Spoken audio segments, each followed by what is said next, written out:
A spaceflight simulator game is a genre of flight simulator video games that lets players experience spaceflight. Examples of true simulators which aim at piloting a spacecraft in a manner that conforms with the laws of nature include Orbiter, Kerbal Space Program and Microsoft Space Simulator. Other games involving spaceflight in 3D space, without restricting movement to a physics system and realistic behavior, are also commonly called spaceflight simulators. They aren't simulators in the strictest sense of the word. These games do differ from space-based arcade-oriented shoot-'em-up games that use side-scrolling or top-down perspectives. When the genre appeared in the early 1980s, the use of 3D graphics and first-person perspective, with the player viewing out of the cockpit, gave a sense of realism. The designation of spaceflight simulators, even though a better name for these games would be pseudo-simulators, or spaceflight games.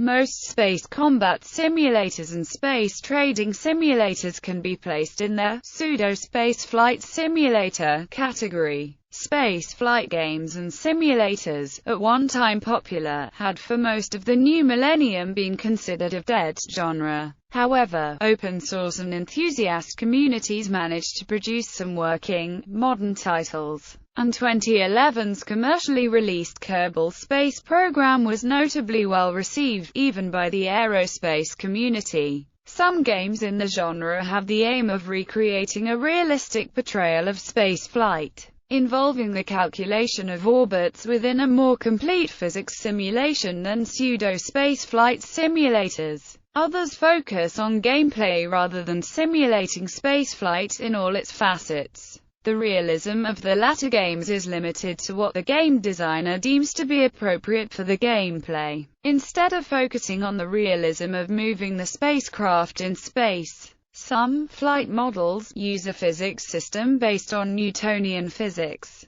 but these are usually limited to maneuvering the craft in its direct environment, and do not take into consideration the orbital calculations that would make such a game a simulator. Most of the pseudo-simulators feature faster-than-light travel. Subgenres: realistic simulation. Realistic space simulators seek to represent a vessel's behavior under the influence of the laws of physics. As such, the player normally concentrates on following checklists or planning tasks. Piloting is generally limited to dockings, landings, or orbital maneuvers. The reward for the player is on mastering real or realistic spacecraft, celestial mechanics and astronautics. Classical games with this approach include Space Shuttle, A Journey into Space, Rendezvous, a space shuttle simulation, the Halley Project, Shuttle and Microsoft Space Simulator. If the definition is expanded to include decision-making and planning, then Buzz Aldrin's Race into Space is also notable for historical accuracy and detail. On this game, the player takes the role of administrator of NASA or head of the Soviet space program, with the ultimate goal of being the first side to conduct a successful manned moon landing.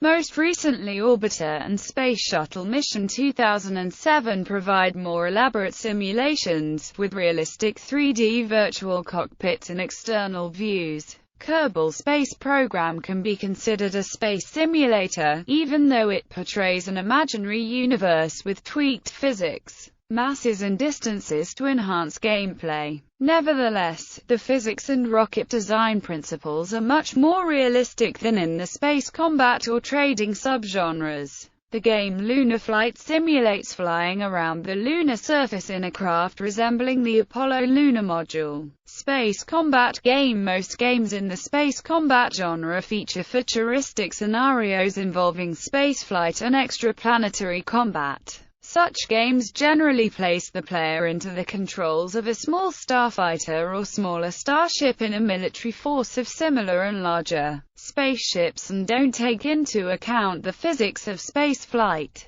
usually often citing some technological advancement to explain the lack thereof. The prominent Wing Commander, Tachyon, the Fringe, X-Wing and Free Space series all use this approach. Exceptions include the first Independence War and the Star Trek Bridge Commander series, which model craft at a larger scale or in a more strategic fashion. It should be noted that a war also features Newtonian-style physics for the behavior of the spacecraft but not orbital mechanics. Space combat games tend to be mission-based, as opposed to the more open-ended nature of space trading and combat games. Space trading and combat game. The general formula for the space trading and combat game, which has changed little since its genesis, is for the player to begin in a relatively small, outdated ship with little money or status and for the player to work his or her way up, gaining in status and power through trading, exploration, combat or a mix of different methods. The ship the player controls is generally larger than that in pure space combat simulator. Notable examples of the genre include Elite, Wing Commander, Privateer, and Freelancer. In some instances, plot plays only a limited role and only a loose narrative framework tends to be provided. In certain titles of the X series, for instance, players may ignore the plot for as long as they wish and are even given the option to disable the plot completely and instead play in sandbox mode. Many games of this genre place a strong emphasis on factional conflict, leading to many small mission-driven subplots that unravel the tensions of the galaxy. Games of this type often allow the player to choose among multiple roles to play and multiple paths to victory. This aspect of the genre is very popular, but some people have complained that, in some titles, the leeway given to the player too often is only superficial, and that, in reality, the roles offered to players are very similar, and open-ended play too frequently restricted by scripted sequences. As an example, Freelancer has been criticized for being too rigid in its narrative structure, being in one case compared negatively with Grand Theft Auto, in other series praised for its open-ended play. All space trading and combat games feature the core gameplay elements of directly controlling the flight of some sort of space vessel, generally armed, and of navigating from one area to another for a variety of reasons. As technology has improved, it has been possible to implement a number of extensions to gameplay, such as dynamic economies, cooperative online play. Overall, the core gameplay mechanics of the genre have changed little over the years. Some recent games, such as 2003's EVE Online, have expanded the scope of the experience by including thousands of simultaneous online players in what is sometimes referred to as a living universe, a dream some have held since the genre's early beginnings. Star Citizen, a 2016 title in open, crowd-funded development by Chris Roberts and others involved in Freelancer and Wing Commander, aims to bridge the gap between the EVE's-like living universe game and the fast action of other games in the genre. Kerbal Space Program, which has a realistic physics simulation, has some characteristics of a space trading game in some way. For example, it includes a career mode, in which spaceship parts are unlocked through science, and has funds, contracts and a reputation system. An additional subclass of space trading games eliminate combat entirely, focusing instead entirely on trading and economic manipulation in order to achieve success. Control systems. Space flight games. Most modern space flight games on the personal computer allow a player to utilize a combination of the WASD keys of the keyboard and mouse as a means of controlling the game. By far the most popular control system among genre enthusiasts, however, is the joystick. Most fans prefer to use this input method whenever possible, but expense and practicality mean that many are forced to use the keyboard and mouse combination. The lack of uptake among the majority of modern gamers has also made joysticks a sort of an anachronism, though some new controller designs and simplification of controls offer the promise that space sims may be playable in their full capacity on gaming consoles at some time in the future. In fact, X3 Reunion, sometimes considered one of the more cumbersome and difficult series to master within the trading and combat genre, was initially planned for the Xbox but later cancelled. Realistic simulators feature spacecraft systems and instrument simulation, using a combination of extensive keyboard shortcuts and mouse clicks on virtual instrument panels. Most of the maneuvers and operations consist of setting certain systems into the desired configuration, or in setting autopilots. Real-time hands-on piloting can happen, depending on the simulated spacecraft. For example, it's common to use a joystick analog control to land a space shuttle or the LEM. Dockings can be performed more precisely using the numerical keypad. Overall, the simulations have more complex control systems than game, with the limit being the physical reproduction of the actual simulated spacecraft. History. Early attempts at 3D space simulation date back as far as 1974's Sporzim, an online multiplayer space simulator in which players attempt to destroy each other's ships. The earliest known space trader dates to 1974's Star Trader, a game where the entire interface was text-only and included a star map with multiple ports buying and selling 6 commodities. It was written in BASIC. The modern space flight game genre emerged at the point when home computers became sufficiently powerful to draw basic wireframe graphics in real time. The game Elite is widely considered to be the breakthrough game of the genre, and as having successfully melded the space trading and flight sim genres. Elite was highly influential upon later games of its type, although it did have some precursors, and games similar to Elite are sometimes called Elite clones. Elite has made a lasting impression on developers worldwide, extending even into different genres. In interviews, senior producers of CCP Games cited Elite as one of the inspirations for their acclaimed MMORPG, EVE Online.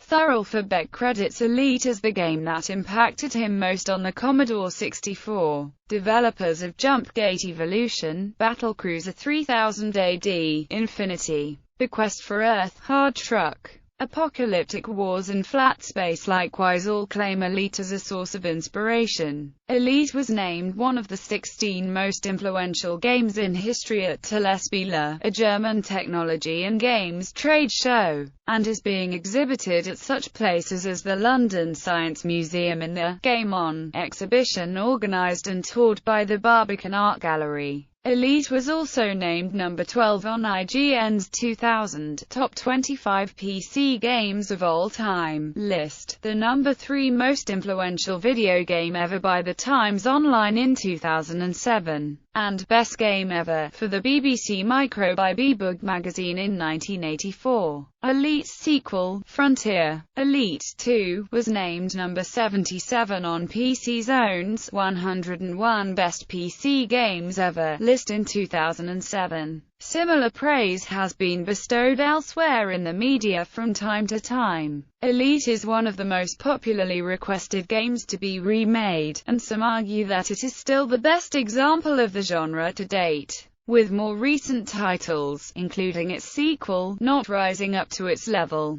It has been credited as opening the door for future online persistent worlds, such as Second Life and World of Warcraft, and as being the first truly open-ended game. It is to this day one of the most ambitious games ever made, residing in only 22 kilobytes of memory and on a single floppy disk. The latest incarnation of the franchise, titled Elite Dangerous, was released on the 16th of December 2014, following a successful Kickstarter campaign. Trade Wars. Though not as well known as Elite, Trade Wars is noteworthy as the first multiplayer space trader. A BBS store, Trade Wars was released in 1984 as an entirely different branch of the space trader tree, having been inspired by Hunt the Wumpus, the board game Risk, and the original space trader, Star Trader. As a pure space trader, Trade Wars lacked any space flight simulator elements, instead featuring abstract open-world trading and combat set in an outer space populated by both real and NPC opponents. It was influential in its own right, with developers of modern space traders like Star Citizen, Jumpgate, and Earth and Beyond, non-primary source needed, citing it as an inspiration, and other games like EVE Online and Pardes frequently compare to it. In 2009, it was named the number 10 best PC game by PC World magazine. Trade Wars has shown an extraordinary reach and longevity. As of 2013, nearly 30 years after its original release, multiplayer Trade Wars games have been hosted on over 20,000 sites in 59 different countries, with hundreds of game sites hosting thousands of players in 2012. Other examples: Elite was not the first game to take flight game mechanics into outer space. Other notable earlier examples include Star Raiders, Space Shuttle, A Journey into Space, Rendezvous, a space shuttle simulation, and Star Trek Strategic Operations Simulator, which featured 5 different controls to learn, 6 different enemies, and 40 different simulation levels of play, making it one of the most elaborate vector games ever released. Other early examples include Nazir Ghibali's 1982 Apple II computer games Horizon V, which featured an early radar mechanic, and Zenith, which allowed the player ship to rotate, and Ginger Hyoru Vifam, which allowed first-person open space exploration with the radar displaying the destination and player enemy positions, as well as an early physics engine where approaching a planet's gravitational field pulls the player towards it. Following Elite were games such as the Halley Project, Echelon, and Microsoft Space Simulator. Star Luster, released for the NES console and arcades in 1985, featured a cockpit view, a radar displaying enemy and base locations, the ability to warp anywhere, and a date system keeping track of the current date. Some tabletop and board games, such as Traveler or Merchant of Venus, also feature themes of space combat and trade. Traveler influenced the development of Elite and Jumpgate Evolution. The seeming decline of the spaceflight simulators and games in the late 1990s coincided with the rise of the RTS, FPS and RPG game genres, with such examples as Warcraft, Doom and Diablo. The very things that made these games classics, such as their open-endedness, complex controls and attention to detail, have been cited as reasons for this decline. Resurgence: some recent franchises such as the X series and EVE Online may end a decade in which no new title of the genre was published. The open-source community has also been active, with recent projects such as FS2 Open and Vega Strike serving as platforms for non-professional efforts. Unofficial remakes of Elite and Privateer are even being made using the Vega Strike engine, and the latter has reached the stage where it is offered as a working title to the public. In November 2012, Star Citizen set a new record for crowdfunding. It has managed to raise more than $83 million as of April 2015. Elite